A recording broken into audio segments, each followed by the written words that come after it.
What is going on, Bold Nation, and welcome to another Destiny 2 video. Today, I'm going to give you guys the best build for PvP using your mobility, resilience, and recovery. And what is the best stats you could possibly use to be very effective in PvP. This is going to work across all three classes, Titan, Hunter, and Warlock. But before we get started, I do want to take this time to say thank you guys for everybody that has supported me in Patreon. You guys are extremely amazing.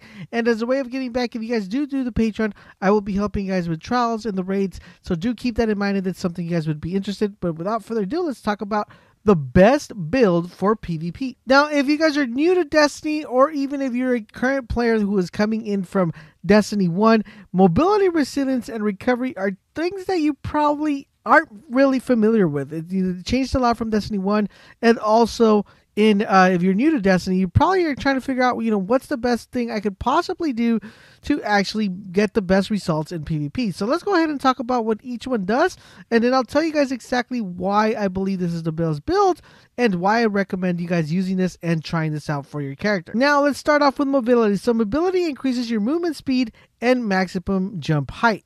Then we have resilience, increases the amount of damage you can take before dying, and recovery increases the speed at which you regain your lost health.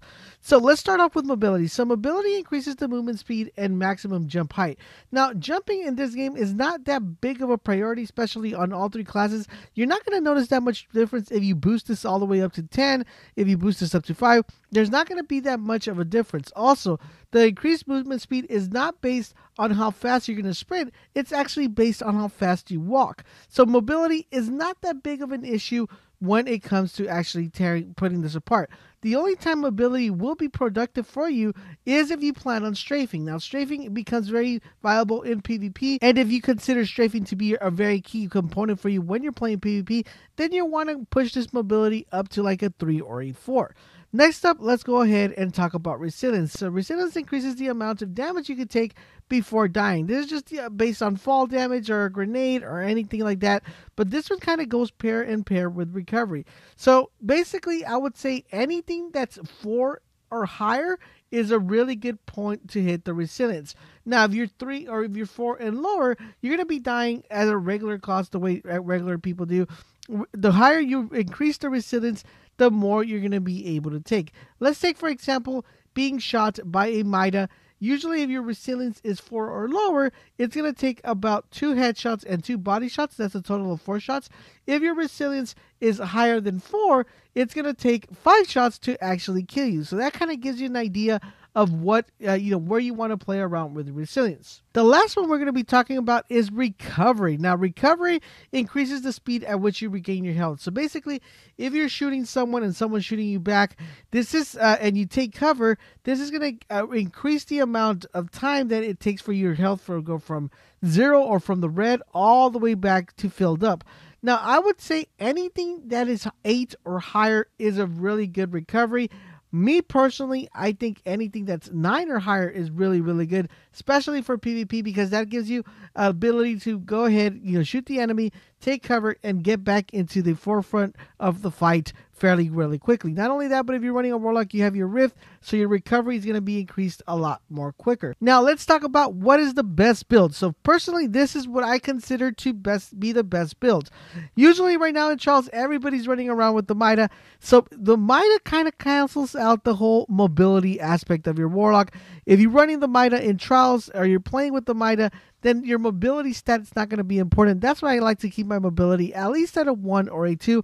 But 1 should be good for you regardless of any problem. You won't see any exponential cost in how fast you're moving. In the resilience perk, I like to keep this at a 4. The reason why I like to keep this at a 4 because this is going to cost someone to actually take an extra shot when shooting me, and it might let me win that 1v1 battle as opposed to be losing that 1v1 battle just because they're going to have to put in a little bit more shots on me in order to actually kill me. And for the bottom tier, I like to keep this at a 9. A 10 would be ideal. That's like the perfect. But a 9 is still a very solid number and one I highly recommend. If you could get a build of a 1, 4, and 10, that would be your number perfect build. But the 1, 4, 9 build is by far the best one you could possibly have for PvP. If you haven't tried this build, I highly recommend you guys play around with your gear, test it out, and see if you're able to get this build. Try it out and then come back to the video and let me know if this is not the best build for PvP. Now, if you're probably wondering, how do you change these stats? Very easy, guys. All your gears will be dropping with two options. You have the mobility enhancement mod, which, as you see, mobility gets enhanced. And you have the bottom one, which is the restorative mod. As you guys see, recovery gets maxed out. It's just a matter of playing around with different sets of armor to be able to maximize that tier. But by far, I think this is the best PvP build. Once again, like I said, try this out. Come back and let me know what you guys think. And I will also have a PvE build, and I will also have a perk build for each subclass and what I consider to be the best perk build for each individual subclass. Let me know in the comment section down below which one out of all those videos would you like to see first.